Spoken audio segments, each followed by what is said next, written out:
Welcome, Hot Wheels collectors. My name is Paul. Probably saw my videos just posted a couple days ago. I have a new video. This one's called 1969 VW Volkswagen Beach Bomb Rear Loader, Sally and the Great Bamboozle.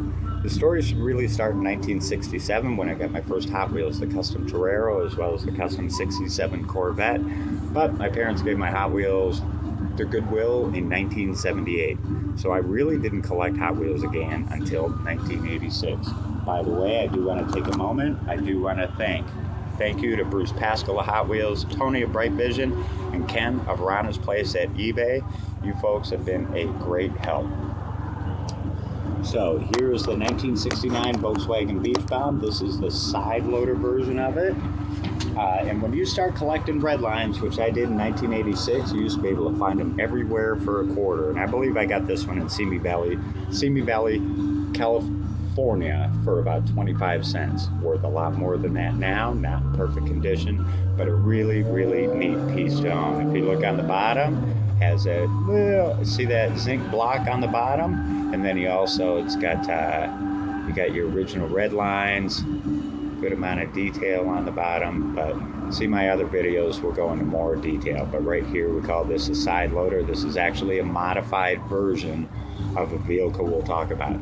The red line metal flakes, they came out originally in 16 different colors. So when I was busy buying them for a quarter, that adds up to a lot of cars. Give you a general idea what they look like. This is the custom Eldorado. This comes from Tomart's Guide 2000. That'll give you an idea of all the colors. The most valuable in there is always going to be this one. Whenever they have them in pink, pink was always the shortest run color. So I was looking for pink, and I was also looking for these right here. The bottom looks very much like the one I currently own, the side loader you just talked about. These top two VWs are the rear loaders, extremely hard to find. It's rumored there's anywhere between 24 and 200 known in the world in various variations. But when you're collecting red lines, that's what you're looking for. So in 1986, when I bought the side loader, that's also when I first started writing books. Decided that was my dream. I was writing books, collecting Hot Wheels, and working a job. So I ended up moving to Michigan, and then I moved down to Florida, and moved down to Florida. Had a good time in Florida. Worked on Captiva Island. Worked on my writing, and then in 1996, I went to auction in New York, and nobody bought my book. So 10 years down the drain, and I decided I was never going to write again. Ended up moving out to California. I opened a restaurant at Disneyland, and then I moved up to San Francisco. Well, in San Francisco, lo and behold, what should show up, what's sitting on the shelf, is the Holy Grail. I couldn't believe it.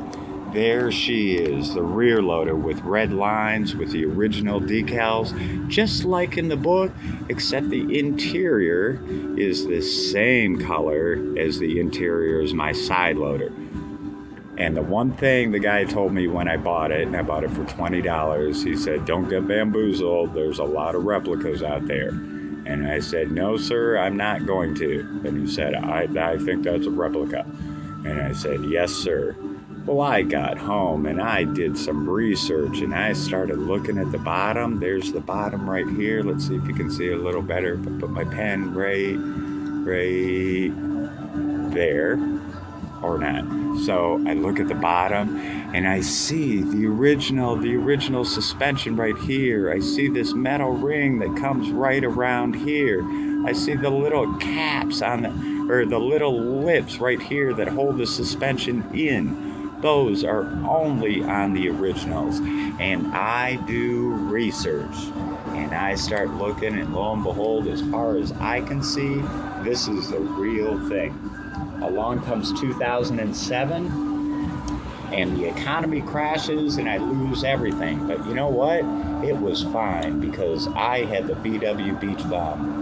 Bruce Pascal bought one in 2000 or 2001 for $72,000. My goodness, 10 years later, it's got to be worth $100,000. They often call it the Holy Grail. So no matter what happened, I always had this. So in 2007, while I was in Florida, I got to talking to a reporter, and he said, yeah, I'm interested in taking a look at it. I didn't think I could post it on YouTube, but it was WPBF, Corey Sabin of ABC News, Channel 7 in Palm Beach, Florida, and he did a whole thing on Hot Wheels.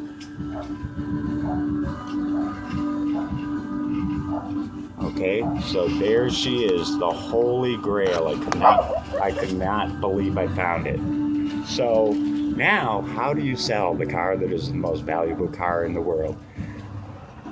How in the world do you do it? So what I did is I started out on eBay and I started selling all of my red lines, one after another, and it didn't matter because at that point in time I owned the Holy Grail, $100,000. So the goal was build my rating on eBay, build my experience on eBay, and then eventually I can sell it. At the same time, in 2008, what in the world happened? The economy crashed, lost my job, and ended up in this little tiny town in Arizona. And with nothing left but my two cars right here. And this car in Florida was named Blossom. I used to know a girl named Rebecca who told me, you always name your VW bus. So I named her Blossom, and this was named yesterday. Her name is Sally. So I walked into a Walmart, broke, without a job, still have my two cars, and treasure hunts had come out in 1995. I had maybe 7 to my name, and I thought that was absolutely ridiculous. Absolutely ridiculous. How in the world can I find the most valuable Hot Wheel in the world, and yet I can't find a treasure hunt?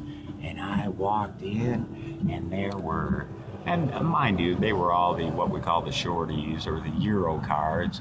But in my mind, a treasure hunt's a treasure hunt. And what did I own prior to that? 1. When I walked in there, at the time I walked in, I found 7.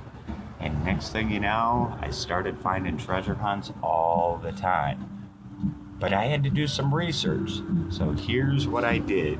If I could find the most valuable car in the world, I could certainly find treasure hunts, couldn't I? So I challenged myself, and for the next 4 years, from 2008 to 2012, I went to Walmart every day for 4 years in a row. I went to a Kroger every day for 4 years. And I would sit, and every time I got home and I found hunts, I would write everything down. When did I find it? What time did I find it? What week did I find it? And I did this for 4 years. Walmart, they say 97% of Americans have a Walmart within 30 minutes of their location. Kroger sells, according to my estimation, Kroger sells 35 million Hot Wheels a year. So I started writing a book, and I called it Hot Wheels Treasure Hunter's Guide 2013. Wrote that at the end of the year last year, and it's the where, when, and how of finding treasure hunts. Mind you, I hadn't written a book in 15 years because in 1996, going to auction in New York, I was absolutely devastated. But the one thing that always kept me going was the fact that no matter what happened, I always had, there they are, Sally and Blossom. As long as I had those two, I was going to be absolutely fine.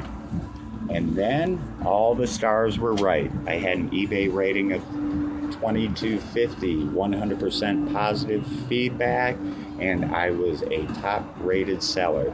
So now was the time for us to sell Sally. So a couple days ago, we got to put on a listing. Very few collectors get to say 1969 VW Volkswagen Beach Bomb rear loader prototype. I put it on eBay for a starting bid of $4,995.95. Who knows what the value could be? And a serious collector, I'm positive, would be interested. And so I put it on and I waited. And is it a fake? Is it not a fake? And I was sure it wasn't a fake. I had done all my research. Here is Bruce Pascal's pink transition beach bomb. I had looked at bases. I had looked at flat bases. Over right here, I even looked at this old Sal base. Oh, what? It's misspelled. over here, INC. Where does it say? INC? That's not an INC, that's an ING. My base on this car was certainly not that. And then I looked at the Bright Vision. The Bright Vision was an authorized replica. This Sal comes from a guy who copied a replica, brought it to Asia without permission, and it flooded the market. Mine was not a Sal. And then the bottom of the Beach Bomb, look, it's got a ring right here, the same ring that mine has. This is a Bright Vision. Look where the B is. Look where the B is right here. Different locations. I am positive I absolutely have the right thing. And I put it on eBay and I wait. And the first message I get, somebody says, wow, it looks really great, but what is wrong with the rivets? I don't know what's wrong with the rivets, I write back. I said, but as far as I can see, it's an absolute original. Went through all this work describing it.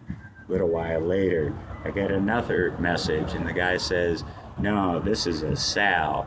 You have a Sal. That's not the original Beach Bomb. And I said, what do you mean I have a Sal? So I turned around. That was Ken from Rana's place. And I said, I'll send you pictures. So I sent him pictures. And I said, is the O? Look at the O. Right here on the that's a Sal. Look, it's misspelled. Mine's clearly not misspelled. I have the real thing. And I was very confident I had the real thing. And then he writes back and he says, you know, why don't you contact Bruce Pascal? Here's his information. And I met the nicest guy. And for somebody to let me down the way he didn't let me down. He and Tony from Bright Vision figured out that this wasn't the Holy Grail. It's not worth $100,000.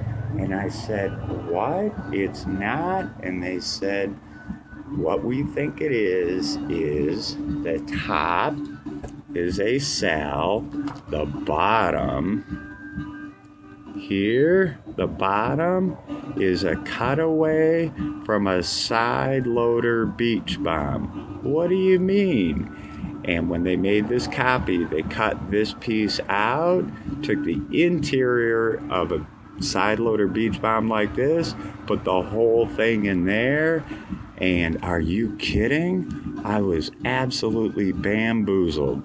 So that's why we have the title, Sally and the Great Bamboozle.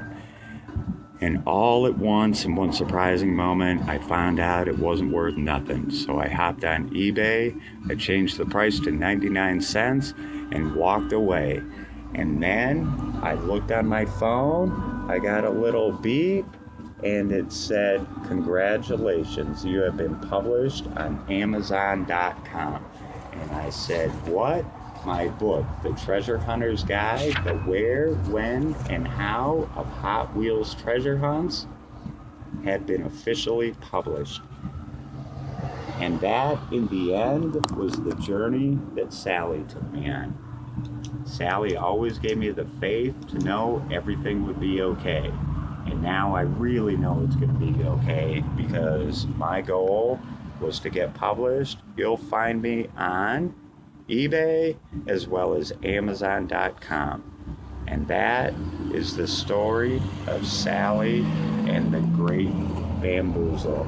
Thank you so much for watching. It's on eBay right now. It's got about another week to go for auction.